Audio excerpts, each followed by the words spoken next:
Recording in progress.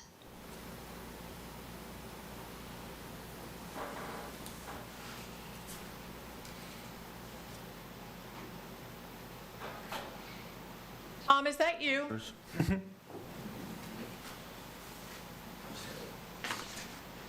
Maybe not. Okay. I'll try again in a moment. Okay, it is September 23rd, 5:30 p.m. We are the Lewes Bicycle Pedestrian Advisory Council. We have Jack Faraday, Ray Quillen, Glenn Dunnington, Aaron Huertas, and maybe Tom Jensen on the screen. Is that you, Tom? Maybe not. Okay, we have a new member. Tom, it's not unmuting. There we go. Oh, that's somebody different then. No, yeah. Okay, bear with us 1 sec. There he is. Tom, are you with us?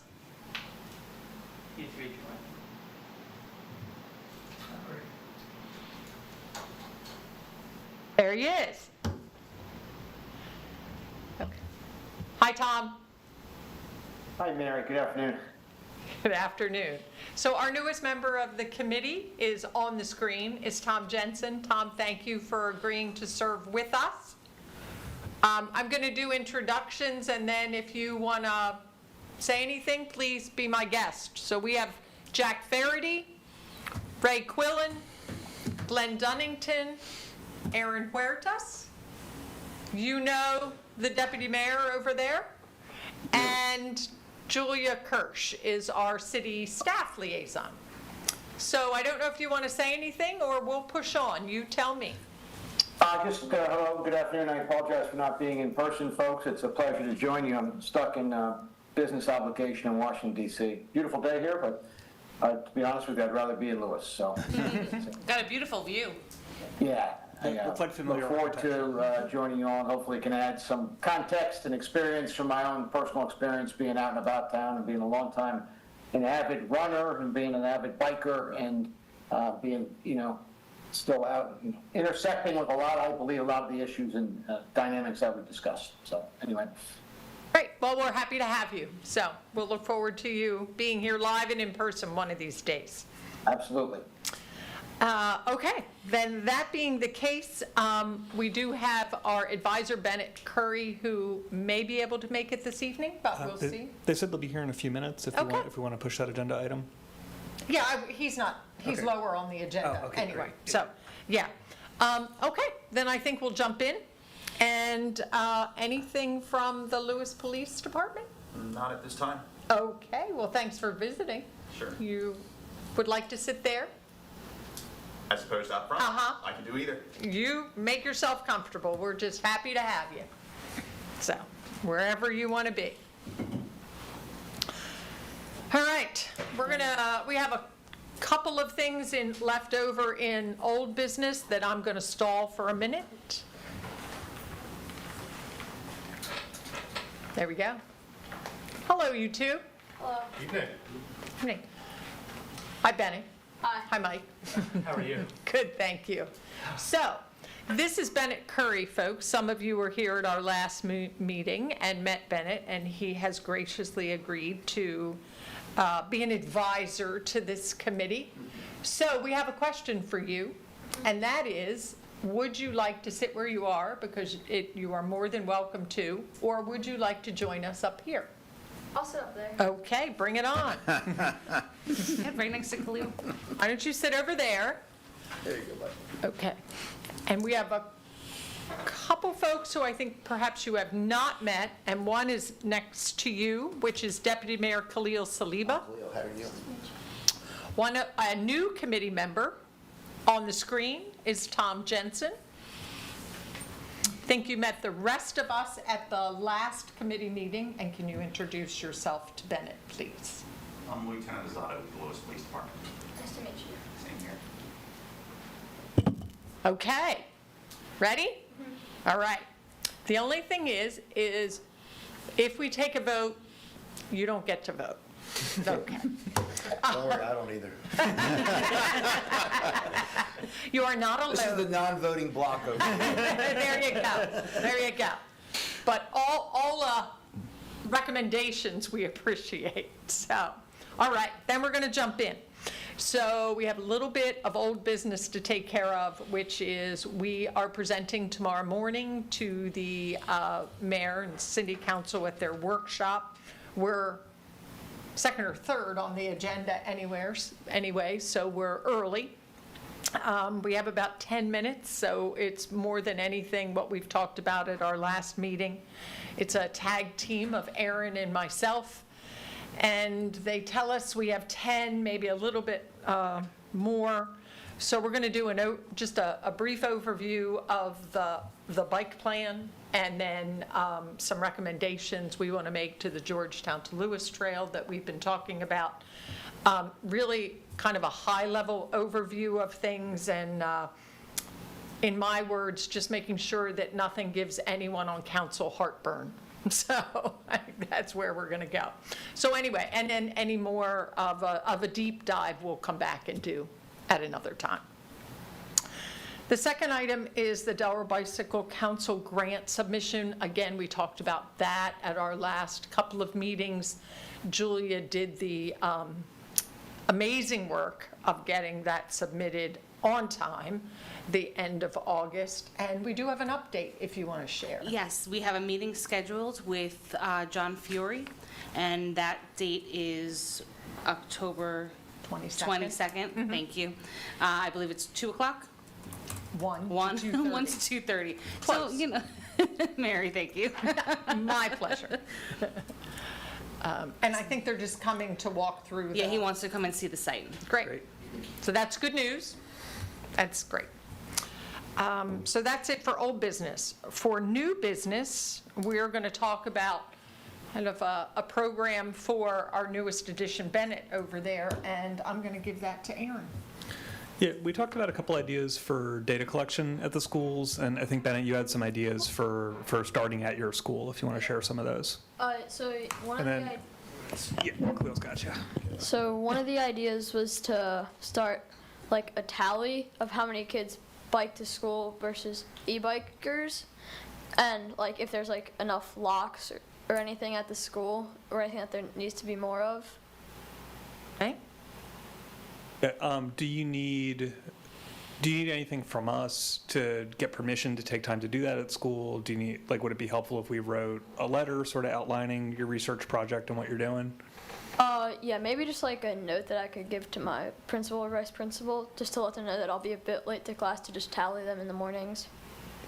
And then how do you want to share the data back to the committee? Do you want to write a report, get a Google Doc going? What works for you?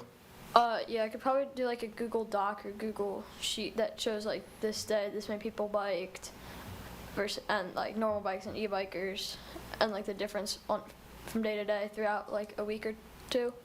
Have you noticed, is there a big drop off when it gets colder? Yeah. Yeah. Well, so now is probably a good time to see what peak cycling and walking is like, and then it'll pick up again in the spring. Yeah. There was an article in the Cape Gazette around the first day of school that highlighted some different folks that had ridden to school, whether it was Lewes Elementary or Fred Thomas.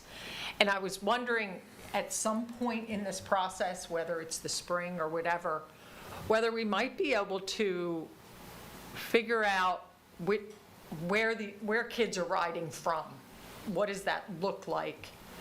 And the kind of next step after that, what barriers, what issues are those kids having riding from one direction or another? For instance, and I'll give you an example, I was talking to someone the other day, and they ride to Fred Thomas from across from Schofield on Gill's Neck, one of the Wolves, whatever that is. And ride through Schofield, Monroe, over to the library, and then come across Kings around. And I was interested because that's further than I was thinking folks were riding their bike. They also highlighted some folks who ride from Pilot Town Village, a group that rides their bike from there too. So, not looking for all that information now, but I think that would be interesting for us to understand where kids are riding from and what those, if there are any safety issues or anything that may present to one group versus another. I don't know. What might be helpful for Bennett is when he's doing a tally, and this might be hard to do, because I don't know if you know every kid in school, but just to get their name.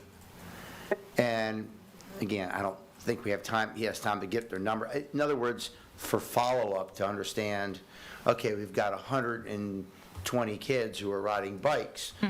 Some are e-bikes, and then do a bit of a study of like where are they coming from, you know, and then you could follow up. But or maybe you could, if you had a name, you know, Billy Azzato is coming in, and you mark him in like, where do you live, Billy? Oh, Pilot Town Village, you know, PV. I'm just seeing it much. It's going to be hard, you know, to stop people, but. Yeah. I think we'll leave that up to you, like what you think is doable. You can just do a regular count, and then if you think you have time to talk to some, you find out where they live. Because you don't probably need everybody's, you know, where they live. Just a No, and I think sample. we want to be careful about asking where somebody lives. Yeah, that's true. It might be a little bit of privacy issues Yeah, I and other thing think, too. I mean, a development's probably good out there, Yeah, you but don't I have don't to think. address, just, I live in Schofield. Yeah. Tom? Yeah, 2 points if I may. Number one, I apologize because I'm part of the problem, not the solution here. To the extent you could use the microphones, be cognizant of that, it'd be great, just for the audio. But I guess the question would be, is the objective really to measure bike traffic to the elementary schools and the schools, or e-bikes versus conventional? I think it's, go ahead, Aaron. Well, I think the main thing is trying to get some numbers, because to date, the committee and the town we haven't had any insight into traffic to the school from students or from teachers or other staff. We know a lot of people are biking and walking to the schools, and that creates some of the bike and pedestrian traffic we care about. But most of the stuff that's come into the committee has been through parents, or anecdotally, a particular development has some issues that they flagged for us. I think the e-bike versus conventional bike, it's another interesting data point, you know, what are people riding? But I think the most important thing is just getting a sense of how prevalent is ridership at the schools. Yep. That makes sense, that background. Thank you. Yeah. It's not only on what type of riders or transportation they're coming on, but I think the bottom line is looking at safety issues, you know, that we can improve that. I mean, Bennett came here with the idea about parking on Savannah that he saw as a concern, you know, and that's something that, you know, he made everybody aware of that.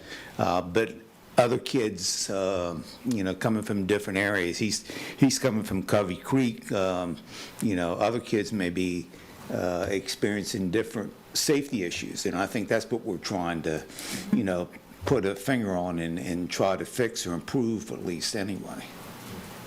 We could make one comment. I think it's really great that you're doing this, Bennett. You know, so much that we want to do here is for the kids. So your you know, issues and problems, your friends will know that you're doing this, right? And so, like Ray's saying, if they're, you know, let us know and let them know that you can provide maybe some response to what the issues are. And at some point that, I mean, I would be willing, and I'm sure Aaron would too, that Bennett needs to get in the school or whatever else, but maybe we can go there with a clipboard and get some names and stuff and developments where they are or whatever else. We don't want to get kids in trouble for being late for class or whatever else, but you know, either as they're, you know, maybe the idea is to hit them as their school's dismissing and you know, over by the bike rack and talk with them for a minute or two then and gather some of that information. Or sometimes schools have assemblies. It might be an idea that the committee addresses students and their body of students at an assembly, rather than us hanging out at the bike rack at the end of the day of school. I'd like Bennett to know that our Police Department School Resource Officer, Nick Yatsko, I'm sure he'd be more than happy to work with you, gather some information. Oh, that's and great. I'm confident that he knows every kid by name in the school. That Nick does? That's a great idea. That's great. That's awesome. Yeah, I mean, Bennett, we're kind of finding our way in this. You know, this is a great offer that you have made to give your time to help us. And so we want to kind of find our way through this. So if you, and Aaron talked about beginning to collect some data, see how that goes, and we'll just support you in any way that we can. And, you know, anytime you need us, you know where to find us. I do think we should probably send a letter. I Yeah. think so. And, Yeah. and reference Nick as well. And Nick should be copied on that letter to know that Do you have that we're working info? with Bennett. Okay. What's Nick's name again? Yatsko. How do you spell it? Y-A-T-S-K-O. And I'll put it on letterhead. Okay, cool. And I'll draft something. Okay, then just send it over to me, I'll put it on letterhead and we'll get it out. Then you won't be late.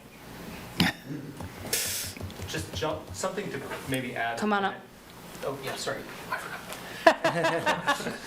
I'm Michael Curry, I'm Bennett's dad. You guys have advisory, don't you, every day? So there's a certain period that's set aside, 15 minutes or 20 minutes or something like that, where we could possibly do like a Google survey that teachers administer during that time, where you collect all of that quick data, so we might not be catching it when kids are Oh. coming in and out of the school. So maybe that could be part of the letter that we send or include to the principals. Yeah, and you said that's called advisory time? It's called the advisory. Okay. If you want some help with the language on that, you let me know. You think that would work? Like, teachers would just, like, send that email out to people's iPads and, like, a 5-question survey, 30 seconds or something like that? Yeah. Quick data, yeah. Just a thought that I had. So, thank you. Thank you. Aaron, anything else? No? Okay. Anything else? No. Thank you. Next is Jack, discussion and possible action on crosswalks and lighting review. So, something brief here. I don't know if I don't have copies, so. No one's Oh, it's up. Oh, Yeah, it's up. perfect. Was it attached to the agenda? No, I just gave it to To Blue? Okay. now. It's up. Thank you. So should I next time make Yeah, sure next that time, gets please, we need to at a time? make sure everything gets on the agenda. Anything that we discuss publicly, we have to make sure it gets on. Okay. Do you have one? Okay, so I just put together some slides for some of the issues that we saw here. So some of it is the lighting and the crosswalks. So on the crosswalks, you know, the FHWA has some recommendations but not requirements for visibility and other things. So these are things that they recommend for our environment in Lewes. And then NACTO has some things in their design guide, and one of them is under critical. Now, that first bullet under critical talks about signalized intersections. And, you know, what we're really talking about here are ones that aren't signalized. But the second bullet applies regardless. You know, people want to cross where they think they should cross at an intersection, and we have a lot of intersections that are only have 2 or 3 legs instead of the 4 legs, or 3 or 4 legs that would cover the full intersection. So some of those, if you go down Savannah, at School Road, there's only 3 crossings there. Dewey, there's only 2 crossings, or 3 crossings there. Beebe, there's only the 2 crossing, and then Coleman, there's only the 3 crossings. So there's a lot of streets down there that only have 2 or 3 where they should have 3 or 4, according to, the design guide. Additionally, on crosswalks, there's a stretch over on Kings Highway from Savannah down to the library that don't have any crosswalks on them, across Kings Highway. Now, there are crosswalks across the side streets, but nothing across Kings Highway. So it's a 10-minute, it's a half a mile distance there, and to go from one end to the other is a 10-minute walk. I don't have the reference, but they're saying unless it's a 3-minute walk, people are not going to go down to crosswalks. They're going to cross the street, which is perfectly fine, but it's certainly more dangerous than crossing at a crosswalk. And then the lighting, so these are just for comparison. So I went out and just checked the ambient light, and it's about 10,000 lux during the day, and if you're inside, it's about 200 lux. But last night I went out, and I went down Savannah, and at Coleman, at Beebe Hospital, they have their own overhead lighting there along Savannah. And under their lighting, there was 25 lux I was reading. Then I went down farther, and at the park, down at the park, they have those standalone light. There may be 8, 10 feet lights with the light on top of a pole. And you stand under those, and you're getting about 35 lux. Then I went down to 3rd and Savannah, and I looked at every crossing there, and at no crossing did I get more than a single lux. So it's pretty dark. Federal Highway Lighting Handbook recommends 20 lux. And that is in most circumstances, and certainly we're not getting near that at that intersection. Now these are, this is a high traffic, high profile intersection. You don't need this lighting along some of the cross streets. 1 lux is probably enough. There's light poles across many of the cross streets, and but at high personal traffic, there's this one. There's a need for more lighting. It's just very dim. And we've had an officer talk to one of your officers, and he noticed an issue one time of almost an accident with somebody coming down 3rd and going out that way, and nobody, a car didn't see the person and slammed on the brakes or something. So there's a big issue with lighting at that corner, and maybe some others. So my recommendation is we determine how best to promote, and the 3 short-term things would provide a crosswalk at all the legs on the intersections, particularly on Savannah and Kings Highway. And then add a crosswalk on Kings Highway between Savannah and the library. And then improve the lighting at the pedestrian traffic intersection where you have that high pedestrian traffic. And then long-term, do we need to revise the bike plan maybe, or the comprehensive plan to promote this stuff? I don't know, but that's, one consideration we can look at. So that's what I had. Very good. Anybody have any questions for Tom? Jack. I'm staring at the screen. Jack, when you were measuring some of the streetlights, were there areas where the design of the streetlights seemed like they were lower? Were some of the streetlights dirty and need to be cleaned, or maybe have faded over time? The streetlights are very dim in general, all the overhead streetlights. So it might be solvable just by, oops, sorry. It might be solvable just by getting a higher intensity lights up there, with the existing light poles and everything. And I don't know if that's feasible or not.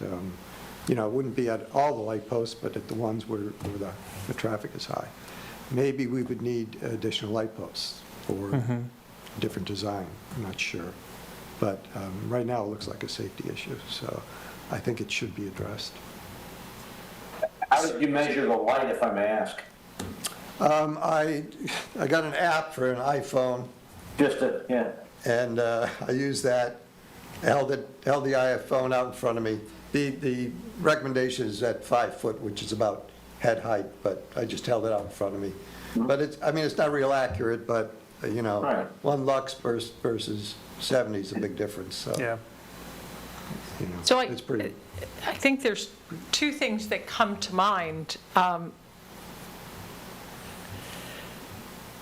I would be interested to hear, I don't know if anyone has participated in I believe it's a subcommittee of the Planning Commission that has been working on dark sky lighting. Yeah, but I don't know what impact that has on safety and whether any analysis has been done. Well, there has been a lot of conversation about the dark sky subcommittee has talked a lot about what they call light pollution and finding ways to kind of reduce that light. One of the ways is, being directly down as opposed to, light that shoots out. I'll ask Lieutenant Azzaro in a minute to comment, because I know that many people also, including the police department, have expressed interest and concerns about too dim of lights, dimming them too much, because light traditionally, again, Lieutenant Azzaro could correct me, but has typically been a deterrent to crime.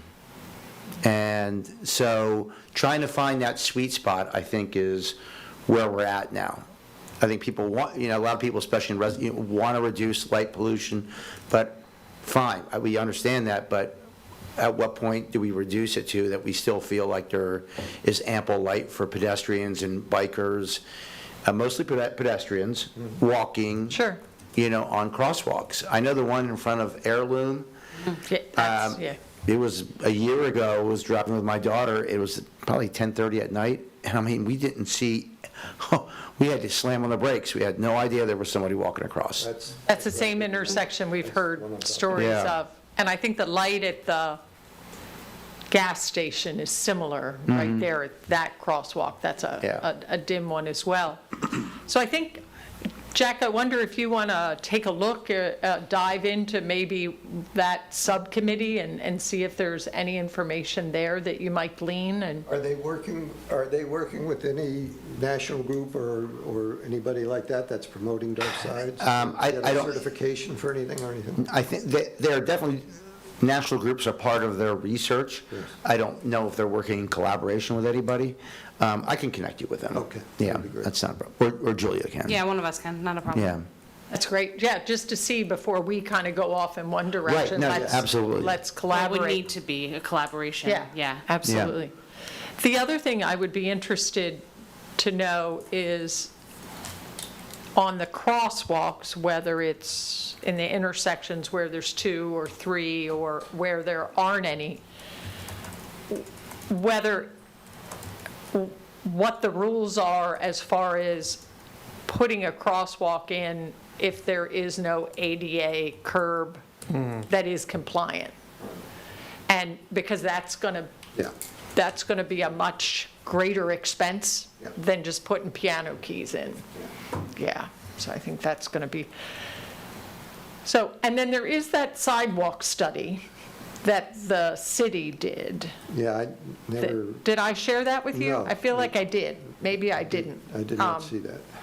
I think GMB did something, but I'm not sure how far out its capital program is. So I thought I sent that. Let me try again. Okay. And so, given the problem with the ADA and having to redo the sidewalks then, how do we then look at places where we can add the striping without interfering with that? How do we make sure we're not going against the ADA requirements? How do we go about that? I don't know.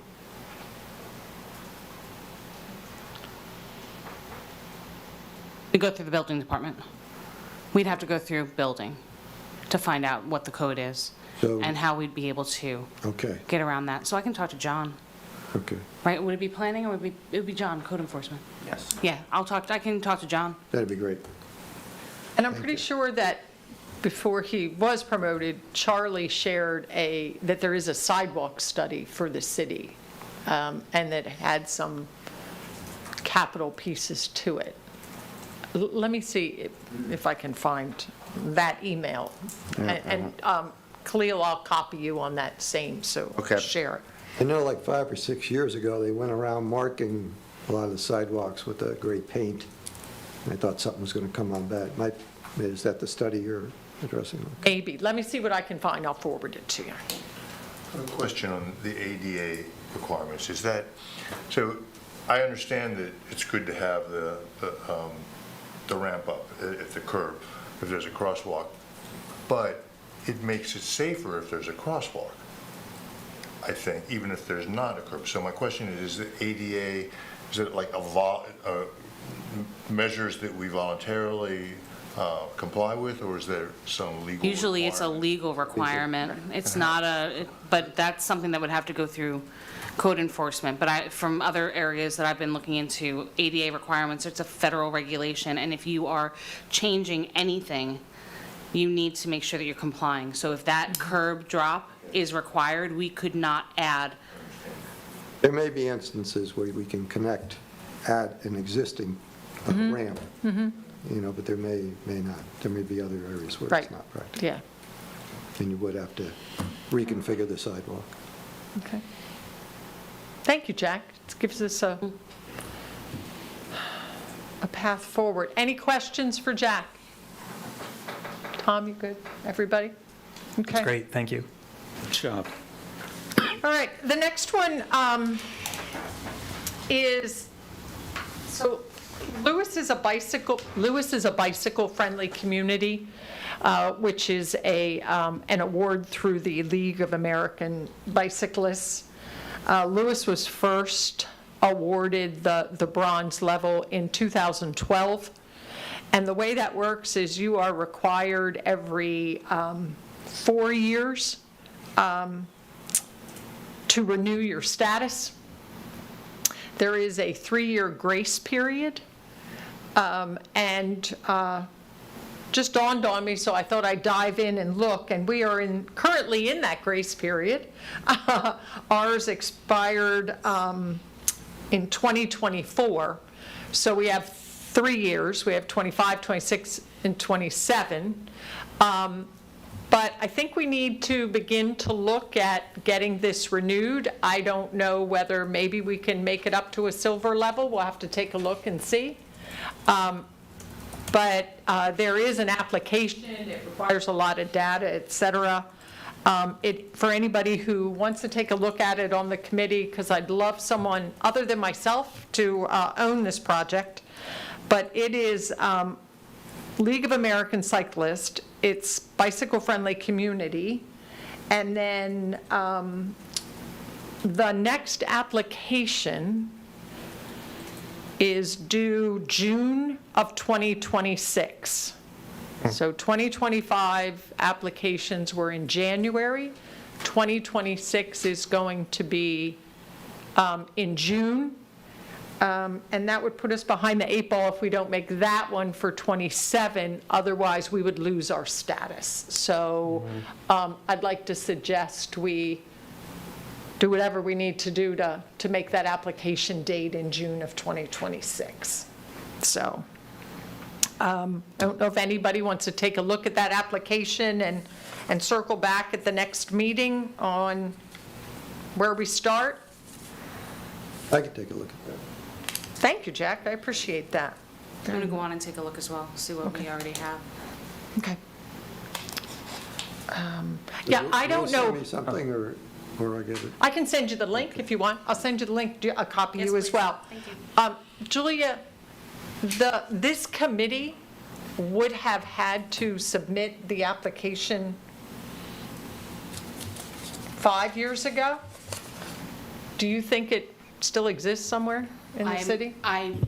I will hope so.